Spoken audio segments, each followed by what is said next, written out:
கனிவின் கரம் viewers அனைவருக்கும் இயேசுவின் நாமத்தினாலே அன்பின் வாழ்த்துக்கள். 19ஆம் சங்கீதம். வானங்கள் தேவனுடைய மகிமையை வெளிப்படுத்துகிறது.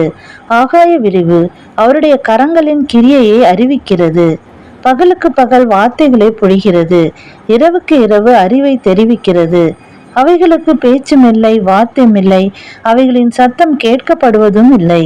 ஆகிலும் அவைகளின் சத்தம் பூமி எங்கும், அவைகளின் வசனங்கள் பூச்சக்கரத்து கடைசி வரைக்கும் செல்லுகிறது. அவைகளில் சூரியனுக்கு ஒரு கூடாரத்தை ஸ்தாபித்தார். அது தன் மணவரையிலிருந்து புறப்படுகிற மணவாளனை போல் இருந்து பராக்கிரமசாலியை போல தன் பாதையில் ஓட மகிழ்ச்சியாய் இருக்கிறது.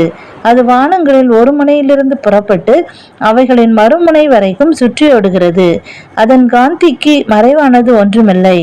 கர்த்தருடைய வேதம் குறைவற்றதும் ஆத்துமாவை உயிர்ப்பிக்கிறதுமாய் இருக்கிறது. கர்த்தருடைய சாட்சி சத்தியமும் பேதையை ஞானியாக்குறதுமாய் இருக்கிறது. கர்த்தருடைய நியாயங்கள் செம்மையும் இருதயத்தை சந்தோஷிப்பிக்கிறதுமாய் இருக்கிறது. கர்த்தருடைய கற்பனை தூய்மையும் கண்களை தெளிவிக்கிறதுமாய் இருக்கிறது. கர்த்தருக்கு பயப்படுகிற பயம் சுத்தமும் என்றைக்கும் நிலைக்கிறதுமாய் இருக்கிறது. கர்த்தருடைய நியாயங்கள் உண்மையும் அவைகள் அனைத்தும் நீதியுமாய் இருக்கிறது. அவைகள் பொன்னிலும் மிகுந்த பசும்பொன்னிலும் விருப்பப்படத்தக்கதும் தேனிலும் தேன்கூட்டிலும் இருந்து ஒழுகும் தெளித்தேனிலும் மதுரம் உள்ளதுமாய் இருக்கிறது. அன்றியும் அவைகளால் உமது அடியேன் எச்சரிக்கப்படுகிறேன்.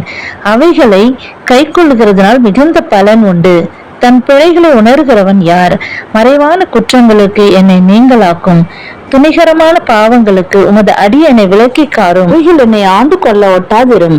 அப்போது நான் உத்தமனாகி பெரும் பாதகத்துக்கு நீங்களாய் இருப்பேன்.